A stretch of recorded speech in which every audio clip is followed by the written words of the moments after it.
नमस्कार। शहरवासियों से सोचा कुछ बात कर लूं। कई दिनों से मन में एक विषय था। शहर के कोरोना काल में जो स्वास्थ्य की समस्याएं हो रही हैं, लोगों को परेशानियां हो रही हैं, अस्पतालों में एडमिशन की समस्या हो रही है। अगर एडमिशन हो भी गया तो उसे वेंटिलेशन नहीं मिल पा रहा है, ऑक्सीजन सही समय पे नहीं मिल पा रहा है। अगर कोई डायलिसिस का पेशेंट है, किडनी की बीमारी है, जिसका लंबे समय से एक इलाज चल रहा था अस्पतालों में, आज कोरोना के इस संक्रमण दौर में उस मरीज को हम डायलिसिस की सुविधा नहीं दे पा रहे हैं। मैंने देखा, मैंने महसूस किया, कई पेशेंट के लिए मैंने डॉक्टरों से अनुरोध भी किया। कुछ को सुविधा मिल गई, कुछ को सुविधा नहीं मिल पाई।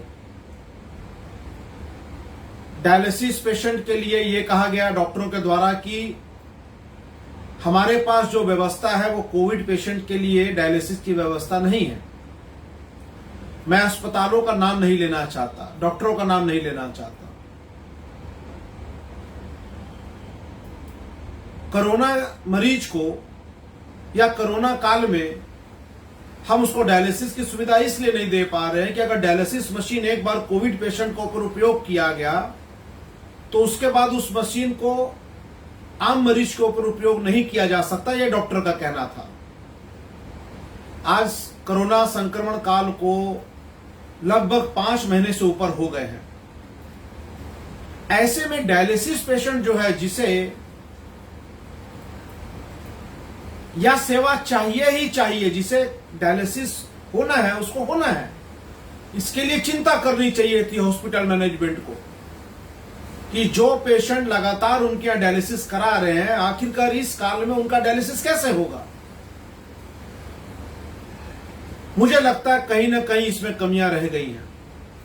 मुझे मालूम है यहां पर कहीं उसकी व्यवस्था नहीं हो पाई। 2-3 मरीजों को मैं जानता हूं व्यक्तिगत तौर पे। कुछ को रांची लेकर के रातों रात ले जाया गया, लेकिन उनकी मृत्यु हो गई। उनकी जान को बचाया नहीं जा सका। परिवार वालों ने कोशिश की, कुछ जमशेदपुर में ही उनकी मृत्यु हो गई। आज कई प्रकार के अखबारों में तस्वीर आ रहे हैं कि बेड नहीं है, चाहे एमजीएम अस्पताल वगैरह में जमीन में ही उसको ईसीजी किया जा रहा है, उसका इलाज किया जा रहा है। तो जमीन में इलाज इसलिए किया जा रहा है डॉक्टर के द्वारा क्योंकि उसके पास बेड नहीं है। लेकिन उसका दूसरा पहलू यह भी है कि कम से कम जमीन में ही वो इलाज कर रहे हैं। तो डॉक्टरों को साधुवाद भी देना चाहता हूं। व्यवस्था नहीं होने के बावजूद उनके मन में यह है कि मरीज को बचाया जा सके। लेकिन आजादी के इतने समय बीत जाने के बाद भी हम अपने देशवासियों को कहीं ना कहीं सुविधा देने में नाकाम रहे हैं, यह मानना पड़ेगा। हम किसी की बुराई ना करें, कोई राजनीतिक दल की बुराई ना करें, या यूं कहें कि सबको जिम्मेदार ठहराएं। यह देश विकास करेगा, यह राष्ट्र विकास करेगा, हमारा प्रदेश विकास करेगा, हमारा समाज उन्नति की राह पे चलेगा। लेकिन जो बेसिक चीजें हैं, स्वास्थ्य, शिक्षा, भोजन, गरीब से गरीब हमारा देशवासी को भी भोजन मिले, उसकी इलाज के कारण मृत्यु ना हो, जरूरी शिक्षा मिले। आज इस कोरोना काल में मैं बहुत व्यथित होकर के आज आपके साथ बात कर रहा हूं, क्योंकि मैं लगातार, अन्य हमारे भाई भी लगे हैं, हम लोग भी लगे हैं, समस्याएं आ रही हैं। समस्या का सुबह से लेकर रात तक प्रयास होता है कि किसी न किसी को कहीं ना कहीं से सुविधा मिल जाए। कहीं प्रॉब्लम है किसी मरीज को तो उसे हम मदद कर पाए, प्रयास भी करते हैं, कई बार सफल होते हैं। कई बार असफल होते हैं क्योंकि इंफ्रास्ट्रक्चर की कमी है, बेड की कमी है, वेंटिलेशन की कमी है, डॉक्टरों की कहीं ना कहीं कमी है। और कोरोना काल में एक दहशत भी एक बहुत बड़ी समस्या हो गई है। मैं इतना ही कहना चाहूंगा कि कुछ जरूरी चीजें हैं जो अधूरी रह गई हैं। हम चांद पे जाएं, हम कई ग्रहों पे जाएं, हम विकास के नए नए पैमाने, नए नए डायरेक्शंस पे जाएं। We can go to any direction, but till we provide infrastructure, health solution, जब तक हम अपने देशवासियों को, अपने शहरवासियों को नहीं दे पाएंगे, मुझे लगता है इन चीजों पे हमें सबसे ज्यादा गौर करने की आवश्यकता है। हम दूसरे पे इल्जाम लगाना के साथ साथ अपनी जिम्मेदारियों को भी हमें समझना होगा। मैं किसी के ऊपर में इस वीडियो के माध्यम से इल्जाम लगाने के लिए नहीं बैठा हूं, बल्कि आत्मचिंतन के लिए यह वीडियो या बना रहा हूं। हम सब जब विश्लेषण करें, जब हम सब इसको ध्यान दें, तो हम अपनी जनसंख्या को ऊपर भी जरूर ध्यान दें। कहीं ना कहीं मैं मानता हूं कि हमारी जनसंख्या भी हमारे इन विषयों में एक बहुत बड़ा हर्डल का काम कर रही है, रुकावट का काम कर रही है। चूंकि जनसंख्या ज्यादा होती है तो प्रॉपर शिक्षा नहीं मिल पाती है, प्रॉपर हमें स्वास्थ्य की सुविधा नहीं मिल पाती है।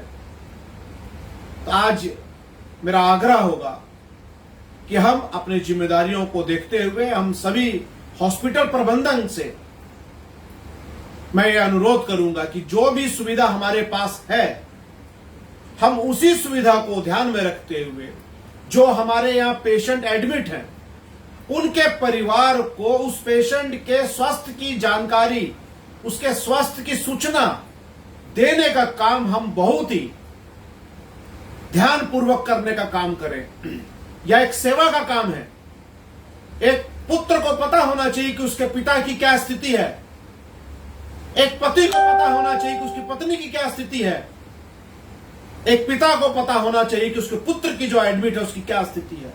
इसमें घोर कमियां हैं और डॉक्टरों को यह लगता है कि उन्हें सब जानकारी है, लेकिन वस्तु स्थिति है। मेरी कई बार शीर्ष डॉक्टरों से बात हुई, मैंने निवेदन किया, मैंने अनुरोध किया, प्रत्येक हॉस्पिटल्स में यह सुविधा सुनिश्चित की जाए सूचना देने की। हमें दर दर ठोकर खाने की आवश्यकता नहीं है ये जानने के लिए कि हमारे परिवार की क्या स्थिति है। जो एडमिट है 10 दिन से, 15 दिन से, 5 दिन से कोई कम्युनिकेशन नहीं है।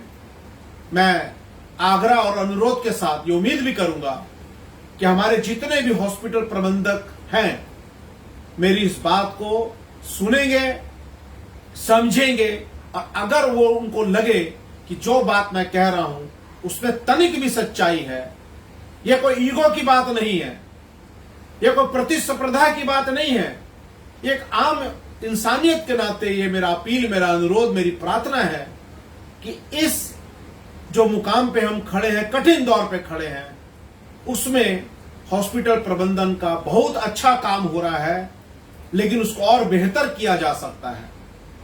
साथ ही सरकार से, चाहे आज की सरकार हो, पूर्व की सरकार हो, आने वाली सरकार हो, राजनेताओं से, प्रतिनिधियों से, बड़े बड़े कॉरपोरेट सेक्टर से यह मैं अनुरोध करूंगा कि आप अन्य विकास के साथ साथ स्वास्थ्य के दृष्टि में, स्वास्थ्य के दिशा में और बेहतर काम करने की आवश्यकता है, उसे कृपया ध्यान में दें।